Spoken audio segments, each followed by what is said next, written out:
committee member, Andy Paris. Today, we met someone who actually knew Matthew Shepard. Trish Steger, owner of a shop in town, referred to him as Matt. Matt used to come into my shop. That's how I knew him. It was the first time I heard him referred to as Matt instead of Matthew. Did he go by Matt to everyone?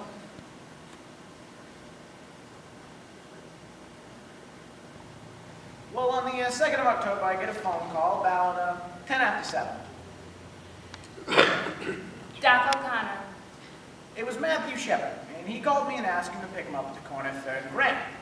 So anyhow, I pull up to the corner to see Matthew Shepard standing there. He's a little guy, you know, about 5'2", soaking wet, fetching 97 pounds tops.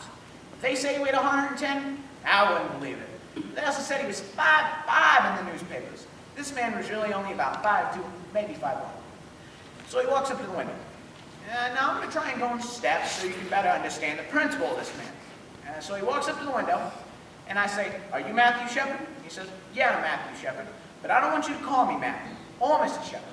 My name's Matt, and I don't want you to call me anything. And I want you to know that I'm gay, and we're going to a gay bar. Do you have a problem with that?" And I said, "How you paying?" The fact is, Laramie doesn't have any gay bars, and for that matter, neither does Wyoming. So he was paying me to take him down to Fort Collins, Colorado, about an hour away. Now, I was a blunt little guy. You know what I'm saying? He always was. But he was straightforward. And I liked him for that. Maybe gay, but straightforward. You see what I'm saying?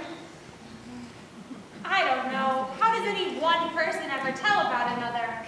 You should really talk to my sister, Omay. She was a very close friend of Matt's.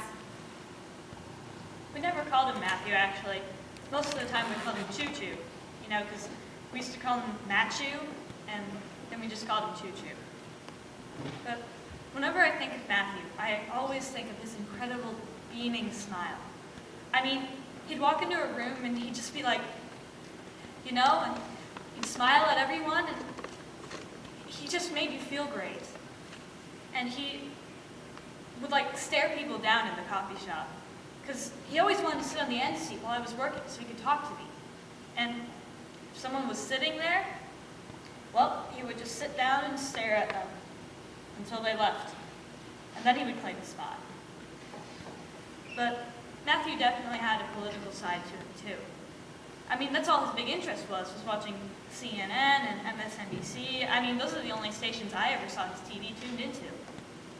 He was just really smart in political affairs.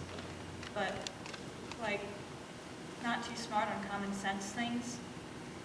So he moved to Laramie to go to school. Matthew was very shy when he first came in.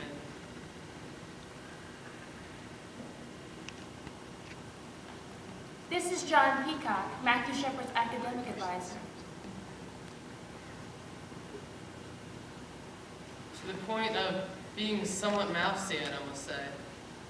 He was having some difficulties adjusting, but this was home for him, and he made that quite clear.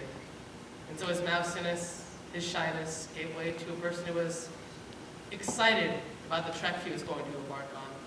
He was just figuring out how to work on human rights, how he was going to do that. And when that happens, this person begins to bloom a little bit. You're starting to say, wow, there are opportunities here. I can make a difference in this world. I can be important.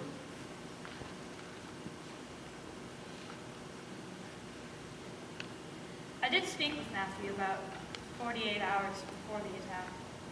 And he told me he just joined the gay and lesbian group on campus. You know, they were getting ready for Pride Week and whatnot, and he was really enjoying it. I mean, he was totally stoked about school. Yeah, he was really happy being